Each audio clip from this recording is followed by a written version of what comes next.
Magandang araw guys, again, Sirbugs pa rin. At ito, quick update lang muna tayo guys sa mga unit natin na available dito sa showroom. So ito, meron tayong 4 na unit na ipapakita ngayon. Itong ating Territory na Titanium Plus, top of the line, 2022 model, available pa. At syempre meron tayong new arrival na ito 2022 acquired, 2021 model. Brand new condition guys ha, napakababa lang din ng mileage na ito. Honda City. Ayan, kulay gray. At syempre meron tayong dalawang 7-seater dito, isang 2024 na Nissan Livina. Bigay ko na lang ito ng mas mura at itong ating 2025 na Mitsubishi Expander GLX. Ayan, 2025 model, 10K mileage lang yan, okay? So, start na tayo syempre agad dito sa ating Ford Territory.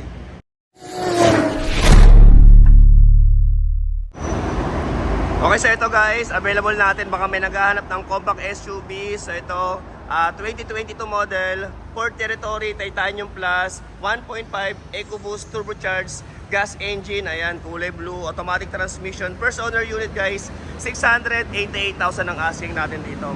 688,000 at syempre sa price na yun, basta solid followers natin, kasama na dyan ng transfer of ownership at syempre negotiable pa naman yung ating price. Okay, so ayan, isang mabilis na ikot lang para sa nagkaka-interest nito. So ito, Friday yung kanyang coding. Sa kanyang bumper, meron na siyang 6 na sensor. Syempre meron na rin itong camera sa harapan, may camera sa gilid at camera sa likod. Ayan, dahil top of the line, naka 360 camera to guys ha. Ito, naka LED headlight na rin, fog lights. Ayan, meron na rin day running light at syempre naka 2-tone max na 18-inch. Syempre bago yung mga gulong na ito guys ha. Ayan, ito yung na-vlog ko nung nakaraan na bagong kuha natin na hindi pa nabapping. So ito, nabapping na siya, kaya ito napakakintab na nito guys. Okay, at dito naman tayo sa bandang likod. Ayan, so ito naman yung kanyang likuran. Siyempre dalawa susi na ito guys, naka-restore pa yung unit natin. At dito sa likod may mga sensor na rin, may 6. So ito yung kanyang back camera, may titanium na nakalagay dyan. At merong territory dito sa kanyang likuran, okay? At dito naman tayo sa kabilang side. Ayan, umilaw-ilaw siya kasi hawak natin yung susi. Okay, so pasilipin natin yung kanyang loob. Okay, so ito naman yung loob ng ating Ford Territory. Ayan, ang kanyang saktong mileage ay ayan, 44,600. Siyempre ito, sa kanyang monitor meron na siyang Android Auto, Apple CarPlay, 360 camera. Ayan, may climate control. At syempre dahil top of the line to guys, and naka panoramic sunroof. Okay, naka leather seat lahat ng kanyang mga upuan. Syempre push start button.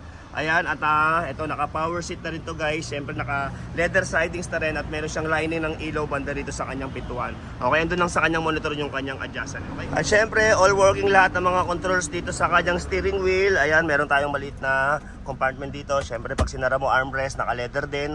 Merong lagayan ng baso rito. Ayan, sport mode, automatic transmission. Okay? So ayan, sa may gusto nito, siyempre, 20,000 ang ating reservation, mapa-cash or financing.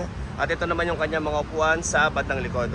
Okay, meron na rin dyang yan, aircon. At syempre yung kanyang manual and booklet. Ayan, nandito pa naman lahat guys, kompleto.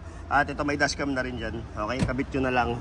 Okay, at syempre para sa sample quotation for financing, direct message nyo na lang ako sa aking messenger sa Sirbugs. Okay, ayan, para mapasa kayo na admin ng sample quotation and then ng list of requirements, okay? So yun, ulitin ko, 2022 model, Ford Territory Titanium Plus, 1.5 EcoBoost turbocharged gas engine, first owner unit, kulay blue. Okay, 688,000 ang asking. 688,000, negotiable pa naman yung ating price. At syempre kasama na rin dyan ang transfer of ownership. Okay, so next tayo dito sa ating Honda City. So ito guys, next unit natin, ayan, 2021 model, 2022 acquired Honda City S. Ayan, 1.5 gas engine, kulay gray, automatic transmission. Ito guys, sobrang fresh na ito. Ayan, napakasariwa. Pinagpagandang natin yan kahit yung kanyang loob parang bago pa at amoy bago pa rin to. Okay, so ang asking natin dito ay 648,000. Ganun pa rin, kasama na dyan ng transfer. Syempre negotiable pa naman yan. Okay, at upgraded na rin yung busina na ito. Ayan, ayan, yung kulay red sa ilalim. Syempre ito, Friday yung kanyang coding.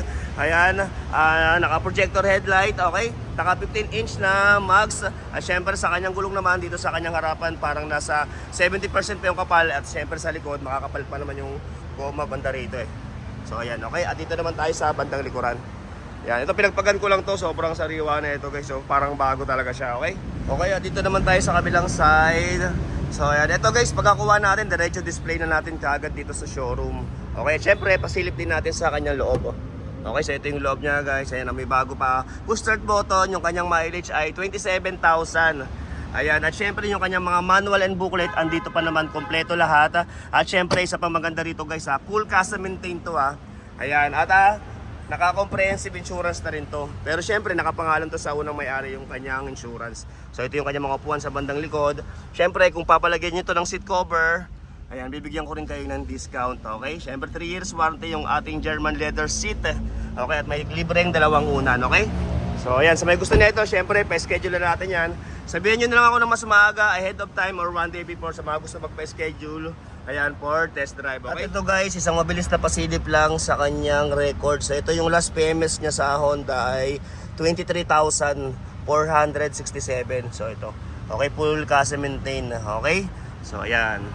Okay, ulitin ko, 2021 model, 2022 Accord, Honda City S, ayan, 1.5 gas engine, kulay gray, automatic transmission, first owner unit, okay, 648,000 ang asking, 648,000, negotiable pa naman yan, kasama na rin ng transfer, at syempre kung kukunin nyo to guys, ayan, naka full tank gasoline na to, okay?